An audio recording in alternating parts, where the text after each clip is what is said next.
December 13 signifies the one-year milestone since the 2022 US-Africa Leaders Summit, where promises and commitments were made. Representatives in African affairs note that commitments from the summit have on average reached 70% realization across sectors like trade, food security, and climate change. President Biden last year called for the African Union to become a permanent member of the G20, and in September we proudly welcomed this development. Just this month, Secretary Blinken announced that total U.S. support for the Vision for Adapted Crops and Soils, which goes by the acronym VAX, this year will be $150 million.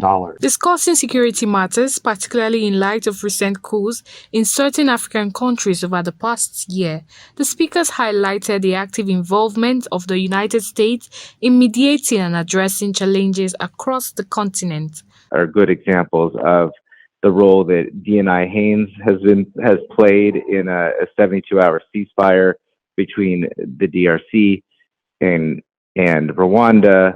Assistant Secretary Fee was in Abuja for the ECOWAS summit, trying to address the implications of the coup d'etat in Niger. Regarding the $55 billion investment pledge in Africa for the next 3 years, speakers mentioned that these funds will be allocated through diverse channels, including education and business. We have a new Africa trade desk, which will go live in the early part of 2024, which will aggregate services and link over 12,000 U.S. retail outlets like Kroger, Walmart, to small and medium-sized African suppliers. The commitment, pledge, and ongoing oversight continues with anticipation of additional U.S.-Africa engagement in the forthcoming years.